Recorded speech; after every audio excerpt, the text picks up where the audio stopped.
We don't really talk about it. No one does. They never even found a body. Could have been a drifter. Do you think somebody could kidnap a kid and keep him in the sewers? Hi, everyone. I'm Natasha Martinez here with Rotten Tomatoes, and I am joined by some of the cast of It, Welcome to Derry. Now, we're going to go over all of the scary things, including spoilers. So if you haven't seen episode 1, go do that now and then come back here. All right, Amanda, Clara, and Matilda, thank you so much for joining me today. Hi, thank you for having us. Of course. Okay, so what were your reactions when you read the script and you saw the theater scene at the end of episode 1? Because it was insane. It was definitely an insane scene to watch and definitely a crazy episode with so much to unpack and unfold. But definitely the ending of scene like that was iconic, and just the experience with it was definitely so much fun filming with all the kids and everything, and just learning how to put the film in the camera because we're in that 1962 era. So it was definitely an experience. Yeah, totally. I agree with Amanda. I love filming action-packed scenes, and that's definitely like a big action-packed horror sequence. So, getting to do a bunch of physical stuff and getting drenched in blood and getting to scream like that, it was so much fun. And filming it versus seeing it in the series and how it turned out is really, really cool. Yes, I agree. I was very shocked. I was just like, whoa, okay, this show is gonna go there. This show's gonna be that. And I think it really sets the tone for the series. And I think people can expect more unexpected. It really was that scene. And Matilda, did you wish that you were in it, or were you like, that's too much for me? I'm actually good that I'm not in that scene. I mean, part of me was like, yeah, I really want to be there. Like, it seems awesome. And you guys I know you had a blast on it, but I was also like, yeah, no. You guys can deal with the blood. You guys enjoy that. I'm good over here. For Amanda and Clara, let's get more into the details of filming that theater scene. What do you remember about it? And were there maybe any shocking moments that happened, or just exciting moments, wild moments from shooting that scene? Honestly, it was really fun shooting the scene and honestly exploring the theater itself. We filmed in an actual theater. I mean, there were some parts that we had to create and build at the studio, but for the most part, the main scenes were filmed in the theater. There wasn't always something that we could see and like in front of us, so they created like a baby head that we could see and everything, which was really, really cool and so special. And Andy would make all these different types of noises to like act it out. So that was really, really fun. And specifically for me, my scene, learning all about the film since Ronnie really loves films, and also just really connecting to what I'm seeing and just observing. And is this actually real? Is this happening already? Like, am I believing what I'm seeing? So it was definitely something to experience and so fun too. One of the things I really remember from the movie theater scene is balancing all the physical action with also endowing that fear and kind of showing that. It was a lot, but it was really fun, because we had to remember cues, and my character Lilly has to duck down under the seats and other characters have to climb over the seats, and then Teddy is thrown onto the wall. Seeing how we filmed it versus how it came out is really cool. It was super intense, but honestly super fun. I loved every second of it. Again, incredible ending to the first episode, and it just sets everything up so well. We are going to see Bill Skarsgård return as Pennywise. So what was it like the first time that you saw him on set? And what makes Pennywise the scariest monster? Meeting Pennywise for the first time was one of the most scariest things in my life. It was really, really scary meeting him because they kept him very top secret. Like, they made sure that he was away from us for like a couple of months so we could really build up that fear and like anticipation of meeting him and seeing him. So that raw reaction when we see Pennywise, just know it's real. Just the little sightings that we would see on set of him, like on base camp and whatnot. It was so cool to see Bill. We were like little fans of him, like, oh my gosh, there he goes, there he goes. He's a really nice guy, but when he's in character, he's in character. I was scared of it as a kid, as a younger kid, and my fear of Pennywise didn't think it could get any greater, but it certainly did when I saw him in person. Like there's truly just this like ball of fear that just like sinks into your stomach and you're like, what is this? And it just feels real. I think it's a mixture of the amazing wardrobe team, the amazing makeup team, the people who bring Pennywise to life physically, but Bill's energy as Pennywise and his just mastery of that character is unlike anything else. And I think that viewers kind of sense that in Pennywise, which I think is part of the reason people connect so much and are afraid of Pennywise.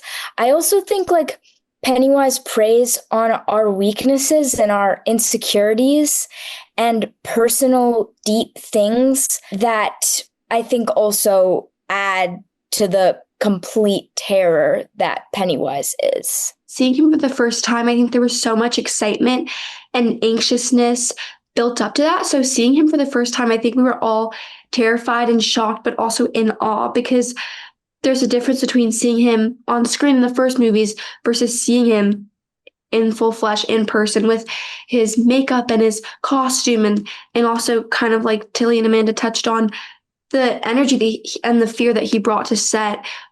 So yeah, it was honestly super cool. Did you guys interact while he was in the Pennywise costume, like in between takes, or was he kind of like off to the side, kind of keeping his character and composure? I'd say there was a little bit of both. Yeah. I'd say like he does a really good job of kind of keeping his bubble and protecting his energy and his character. But at the same time, he's a really nice guy. And we did get to meet him when he was in his full makeup. And it's just very disorienting because it's like this man who's so scary, but he's like, it's really nice to meet you. And like his normal voice under all that makeup and these teeth, it just doesn't make sense. Yeah. But it doesn't compute. Yeah. It does not compute. Yeah. Like I remember after that first sewer scene, we just all went up to him and shook hands and said, nice to meet you, and took photos. Like getting to do that horrific scene and then just going back to normal after, it was really freaky. Agree to both. It was definitely really freaky, but he's a really nice guy. With renting a house in town, 8 years living on base, I just think my missus is ready for a little taste of normal. It's hard not to miss the things you leave behind. What were your reactions to that first episode? Because I think it was one of the most jaw-dropping pilots I've ever seen. I just got chills when you said that because yes, jaw-dropping. I just had a baby, so I was disturbed. Oh my God, I can't even imagine. I'm just going to leave that there. Yeah. Jovan? I have not had a baby, and I was equally. You were disturbed, right? It's so frightening. But it's really interesting, the mind that is Andy and Barbara and Jason and Brad and what they've written and how they kind of visualized what the opening sequence was, and it really set the tone for the episode and for the remaining episodes as well. They're like, we're going to give them what they want, and we're going to give them what they didn't even know they wanted. In fact, they might be like, I didn't want that. Well, you admit it anyway. Yeah. Like, we didn't need to see that demon baby birth, okay? A demon baby birth to like, and the little boy's head that turns like, oh my gosh. Jovan, I wanted to ask you, because you mentioned recently that you loosely based your portrayal of Leroy off of your own father.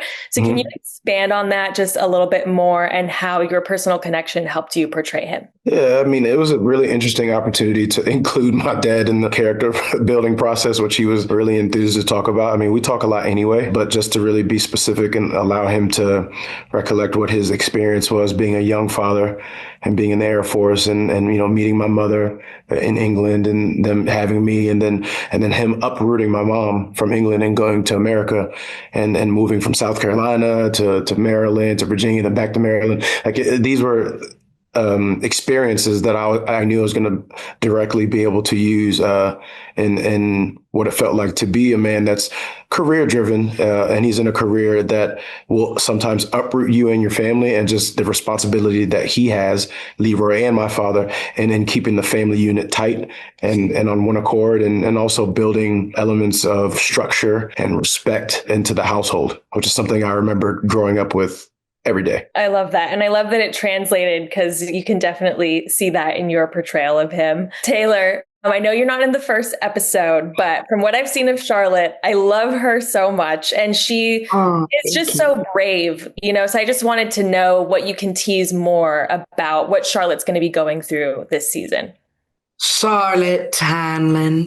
She's got charisma. She's got courage. She's got clothes. She is that girl. I feel like she's bursting at the seams. Like she's suppressing so much, holding so much. She has a sense that something is very, very, very not right. And living in that dissonance of like, okay, I'm going to let my husband lead, but I have a sense that something's not right. And we've just uprooted. And she does involve herself with someone who needs her help in town. And it's all connected and all so much bigger than even Charlotte knows. But very soon sees it unravel as she's unraveling and is like, oh, this is serious. We are not home anymore. Yes.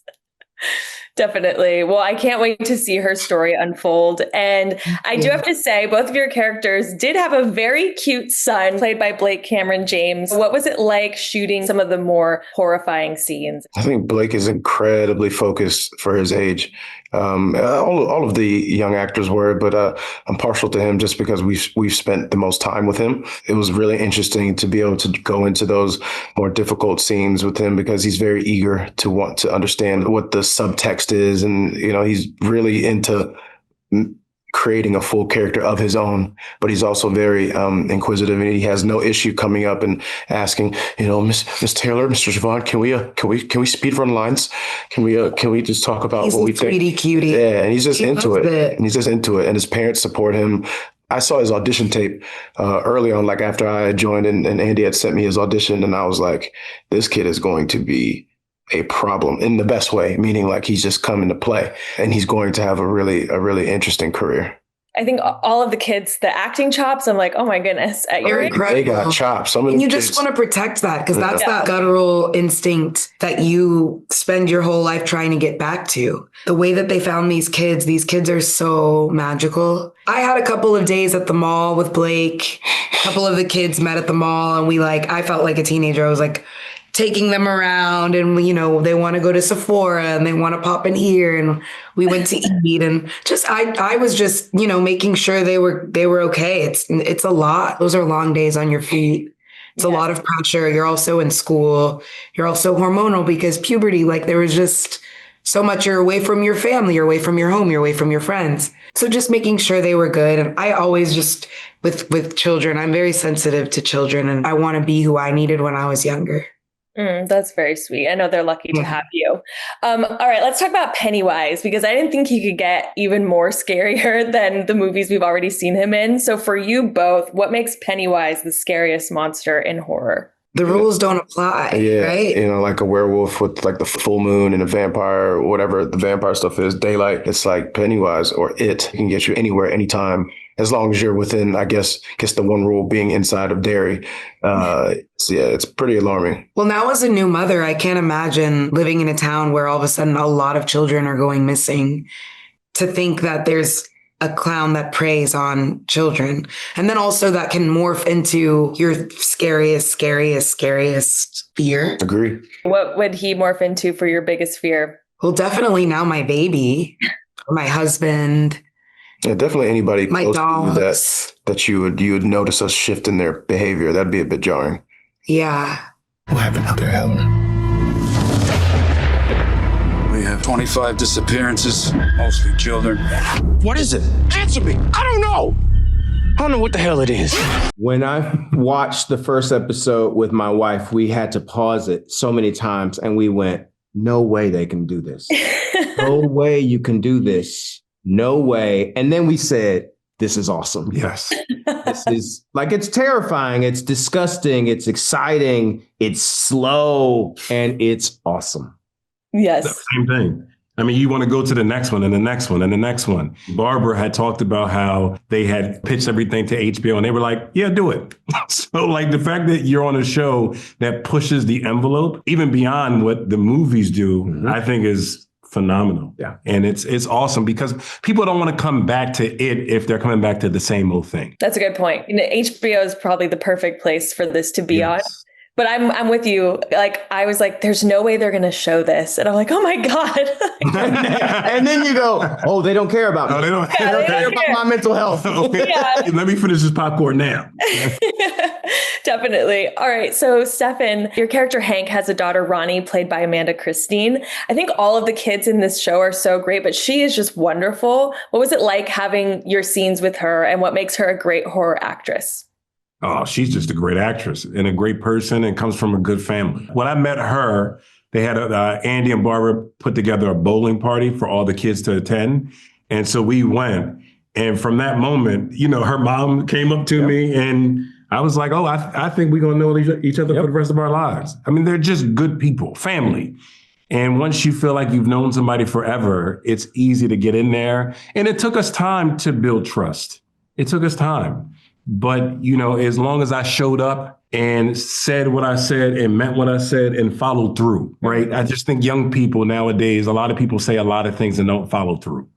And so I just wanted to make sure I showed up and I supported so she could trust me. And from that moment, beautiful, beauty. She's incredible. Yes, the trust is definitely there. And I love to see you guys both on screen. Now, Chris, your character seems to be kind of keeping his eye on Leroy. And without giving away too much, what can you tease about your character and what he knows about the evils of Derry? From the beginning, I don't know that he knows anything about the evils of Derry. He just knows that he's being used for the skills that he has to uncover something. As he discovers the horrors of Derry, it becomes apparent to him that he is in over his head. Absolutely. And then it's a journey of like, ooh, am I going to get out of this? Yeah. Like, it's truly a catch-22. It's like, which hell do I want to partake in? What's worth it? There used to be a monologue in the show, but it got cut where he was like, I'm not sure that it's worth it. Because what I have to do to get out of this is going to be worse than a dark room under a federal prison. Like, I'm not sure I'm capable of enduring what I did as a kid in order to, you know, absolutely, make the general happy. Yes, it's like caught between, you know, which one's the lesser evil? And I don't know if there is one in this show. Yeah, it's just all evil, but isn't that perfect for Derry? All right, so for both of you guys, what makes Pennywise the scariest monster out there? And what would he use to scare you if he was going to, you know, manifest something in front of you guys? You know what I think the scariest thing about him is, and I don't know this is a fact, but it's probably his breath. Like, we have not considered that someone with that many teeth has bad brushing habits. He eats human flesh, bro. You can't digest that. Like, that is not, he probably stinky. Yeah, like how are you going to floss in there? And that's how you going to floss shark mouth? Yeah, he ain't thinking about that. Bad breath 101. He ain't thinking about that. Come on, it's his breath. Yeah. Because it's a surprise. You think, oh, no, it's his forehead because it's enormous. No, it's his breath. I mean, the fact that he can come back and change into anyone that you've ever loved in your life. It's pretty mean. That's rough. That would be despicable. And it's one of those things in terms of like fear and blind spots where you don't know how much you might yearn for somebody that you haven't seen for so long. Oh, you know, imagine, you know, somebody that you remember and you love when you were a kid. Or, you know, like you're like, oh, that's what my dad looks like. Yeah. Just kidding. Absolutely. Or your grandparents, or, you know, somebody that you just, right? Oh, that's a whole other layer for sure. Whole other layer. I said, oh, that's what my dad looks like. You didn't get me, Pennywise. I don't know. Okay, reeling it back into that first episode, it's not looking too good for the Capitol Theater. Okay, so Stefan, how much trouble are we talking here? To be wrongfully convicted of something, I think that's as bad as it gets, right? At least for him, because in 1962, that's it, right? Like, it's not like, you know, in the Central Park 5 and the things that happen. I was going to say, Brian Stevenson ain't coming to get you. No, Emmett Till and the things that happen, that's not just that happened, but are happening in 1962 at that time. If you're convicted of something, nobody's really fighting. I mean, you don't have anybody who's going to save you. And so, I mean, that's the worst thing that can happen to Hank. And to know that you're not going to see your family anymore, that right? If you sit with that, or we really sit with that I'm not going to see my children, you know, my family anymore. Yeah. Like, how do you deal with that? You don't know how to deal with it. And so you get to see the unraveling of that. I don't want to see that for him, but I know that your acting chops will just give us what we need on screen for sure. Oh, thank you. Chris, what do you imagine his life has been like with the power of telepathy? I gave a tiny bit of time to watching previous performances just to kind of get a sense of how they manifested the pain, but I didn't want to give it too much time because that's not what we're doing. Imagine 1962 black man, right? But you can read everybody's mind. You're surrounded by hate constantly.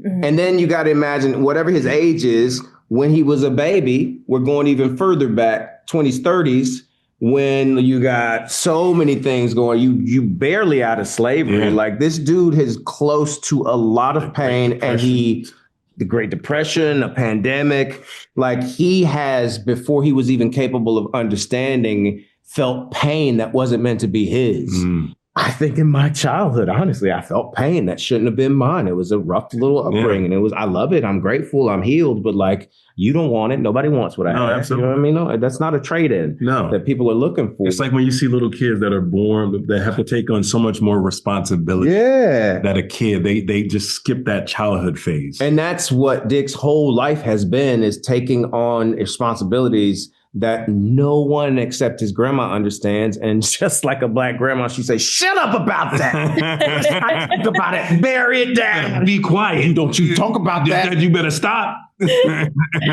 So it's an exercise in almost bottle capping oneself, knowing that bottle's going to explode. Yeah. They wandered away to join the show and lost their way in the world below.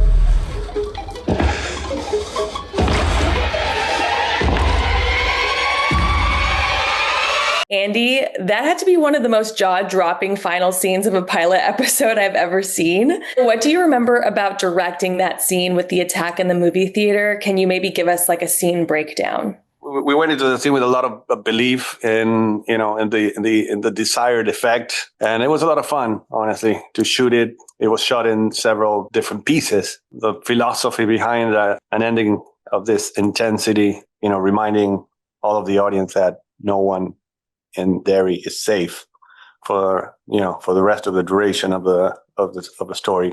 But mostly we shot it at a cinema theater near Toronto with all of the kids and our mutant baby Proxy.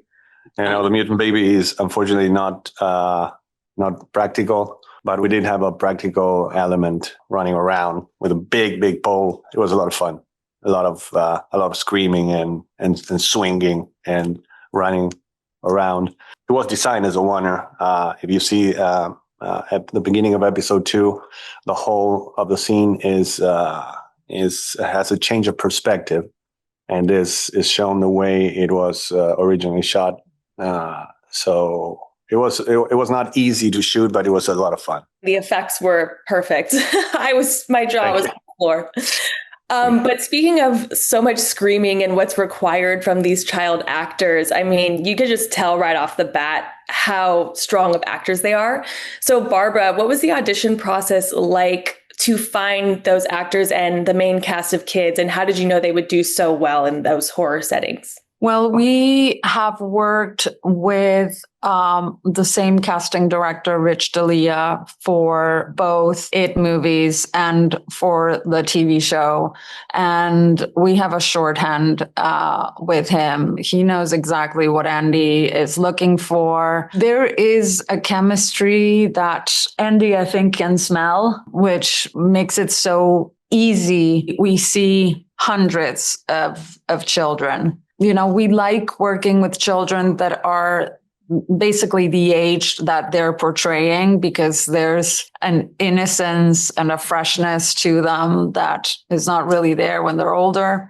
And then there's a component of luck. We cast wonderful human beings. So not only are they great actors, but they're sensitive. They understand their roles profoundly. It's a lot more than screaming or reacting. It's really understanding their roles. But talking about screaming, on one of the last days of shooting, our sound mixer came to me and said, I've been doing this for 30 years and I've never recorded a better screamer than Clara. That's amazing. Hats off to Clara. Yeah. And I agree. The casting that you guys have done just gives the best performances. And I think that's why fans are so excited to see Bill Skarsgård back as Pennywise. So what can you both tease about him in this show, and how much scarier can he get from what we've already seen in It and It Chapter 2? This show aims to reveal more about the nature of the monster, its intentions. People will know more about what it is about, including the origin story that, has been talked about. What were the circumstances around the real clown and how it became Pennywise? There's no limit to how scary Bill is. If you want to be scared by a clown, please tune in, because we've got that. Absolutely. Absolutely. So any more horrors that you can tease for the rest of the season? There's more characters, more events, more situations, more incarnations. So the monster is branched into different forms. As we all know, it is a shapeshifter, turns into your worst fear. And we have special flavors of fear this time, because it's not only about particular fears. It's also about a particular era. It's the 60s, the Cold War. People are in general are very scared of a nuclear attack. The population is also scared of radiation and its effects, and some kids are scared of particularly birth defects, as we see in the opening of episode 1. So, the era where we're telling the story gives us a new, a palette of different incarnations that are very exciting. Also, we have 8 hours to scare people, so there's more chances than ever. Every episode feels like a movie. That was the idea from the beginning. We didn't compromise the style and the tone of this story because it's an 8 episode event. It just feels like a movie, or more like 8 movies.